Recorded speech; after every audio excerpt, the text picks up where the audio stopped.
School बकवास है। हर दिन वही पुरानी बातें, वही उबाऊ लेक्चर और वही बोरिंग क्लासमेट्स। ऐसा लगता है जैसे समय रुक गया हो और मैं एक अंतहीन चक्र में फंसा हुआ हूं।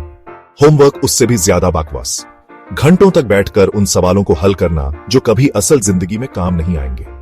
और टीचर की उम्मीदें, वो तो बस हद से ज्यादा है। लेकिन सबसे बड़ी बकवास चीज, मेरा भाई मैनी, वो हमेशा मेरे पीछे पड़ा रहता है, जैसे मेरी जिंदगी का मकसद ही उसे खुश रखना हो। वो एक छोटा सा कीड़ा है जो हमेशा अपनी मनमानी करता है। उसकी हरकतें कभी खत्म नहीं होती। जैसे कल उसने मेरी पूरी शाम बर्बाद कर दी। जैसे कल मम्मी ने मुझे नया वीडियो गेम स्पेस इन्वेडर्स 5000 देने का वादा किया था। फिर मैंने रोया। उसकी एक चीख और मम्मी का सारा ध्यान उसकी तरफ। अंदाजा लगाओ गेम किसको मिला? मुझे नहीं। जिंदगी कितनी अनफेयर है। मैनी को वो गेम मिल गया और मैं बस देखता रह गया। खैर, मैं अपने कमरे में फंसा हुआ था, बोर हो रहा था। कुछ भी करने को नहीं था, बस दीवारों को घूरता रहा। इंटरनेट फिर से खराब हो रहा था। हर बार जब मुझे कुछ करना होता है, इंटरनेट स्लो हो जाता है। पापा सस्ते वाईफाई को दोष देते हैं।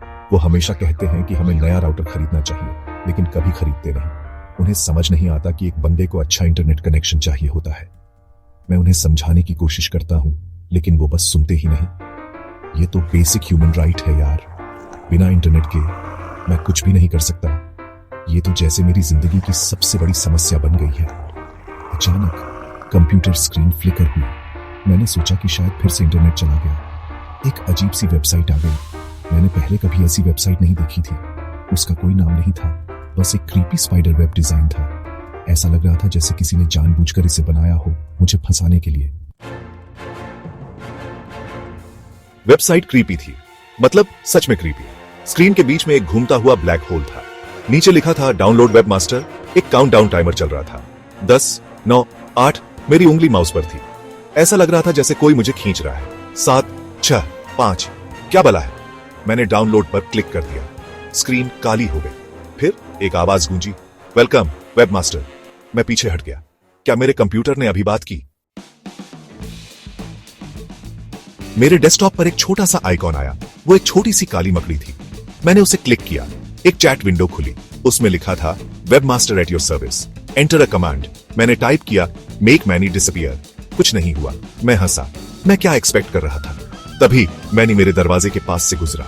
वो ठोकर खाकर गिर गया और जोर से चिल्लाया। मम्मी दौड़ी हुई आई। मैनी, ठीक हो?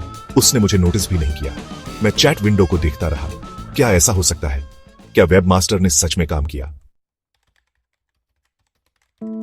मैंने पूरी रात वेब मास्टर में कमांड्स टाइप करते हुए बिताई। Make really fall of his bike. धड़ाम! रॉली जमीन पर गिर गया। Make dad order pizza for dinner. 30 minute बाद पिज्जा आ गया। यह सच होने के लिए बहुत अच्छा था। मैंने छोटी चीजों से शुरुआत की, लेकिन जल्द ही मैं सबको कंट्रोल कर रहा था। मैंने स्कूल के बुली से अपना होमवर्क करवाया। मैंने स्कूल की सबसे सुंदर लड़की को अपने जोक्स पर हंसाया। मैंने अपने पेरेंट्स को यह भी भुलवा दिया कि लॉन मो करने की मेरी बारी थी। जिंदगी आखिरकार मेरे हिसाब से चल रही थी। स्कूल में अचानक सबको मैं कूल लगने लगा। यह सब कुछ एकदम से हुआ, जैसे किसी ने जादू की छड़ी घुमा दी हो।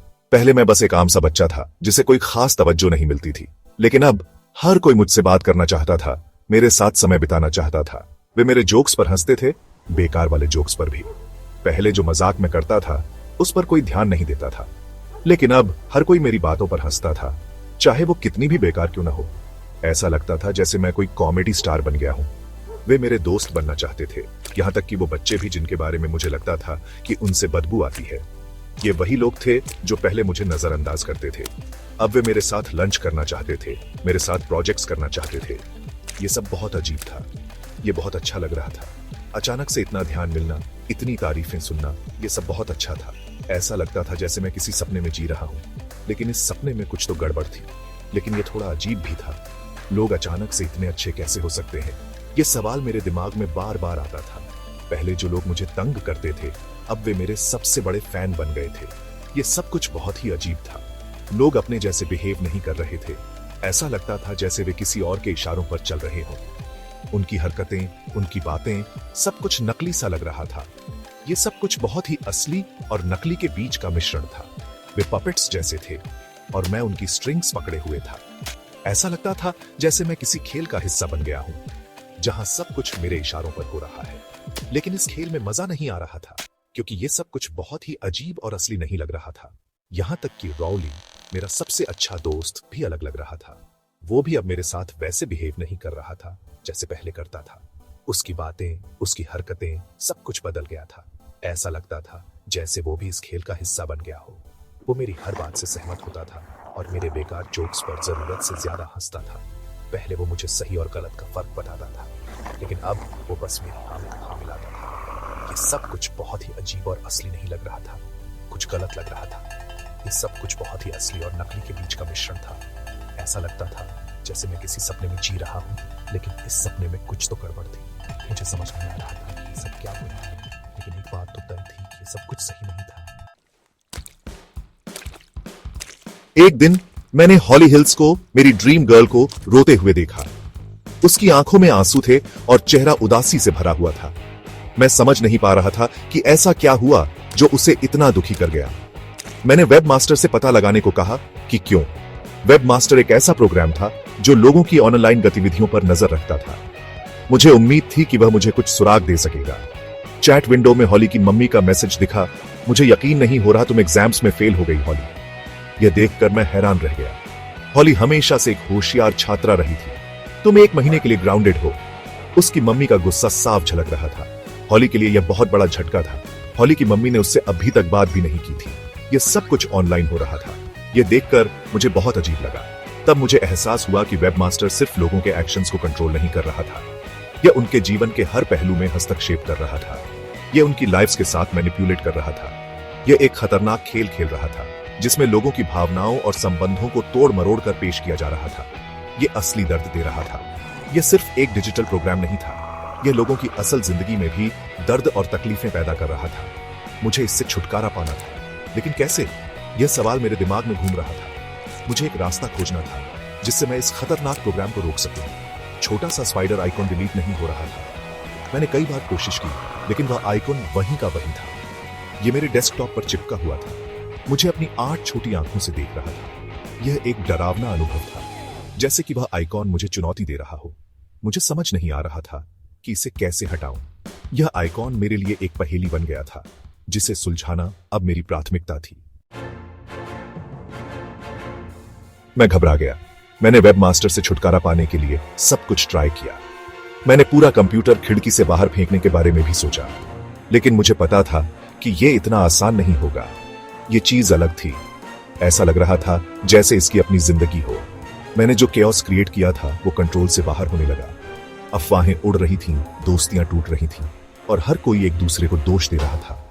ऐसा लग रहा था जैसे पूरा शहर पागल हो गया हो और मैं ही वो था जिसने ये सब शुरू किया था। मैं वेब मास्टर वेबसाइट पर घूमते हुए ब्लैक होल को देखता रहा। मुझे ठंड लगने लगी। मैंने क्या कर दिया था? यह अब सिर्फ एक गेम नहीं था, यह कुछ ज्यादा ही सिनिस्टर था। मैंने लॉग ऑफ करने की कोशिश की, लेकिन कंप्यूटर ने मुझे नहीं करने दिया। कीज जम गए थे, माउस काम नहीं कर रहा था। मैं फंस गया था। फिर आवाज फिर से गूंजी, इस बार जोर से, you can not leave web master, you are mine now. कमरा ठंडा हो गया। लाइटें फ्लिकर हुई और बंद हो गईं। मैं अंधेरे में डूब गया। मैं कंप्यूटर की धीमी आवाज सुन सकता था और कुछ और, एक हल्की सी क्लिकिंग की आवाज, जैसे सैकड़ों छोटे पैर मेरे डेस्क पर रेंग रहे हों। अचानक मुझे अपने हाथ पर तेज दर्द महसूस हुआ। किसी छोटी और तेज चीज ने मुझे काटा था। फिर एक और बाइट और एक और। मैं चिल्लाया, अंधेरे में हाथ मारते हुए, लेकिन बहुत देर हो चुकी थी। मैंने कुछ बुरा अनलीश कर दिया था और अब वो मेरे पीछे आ रहा था।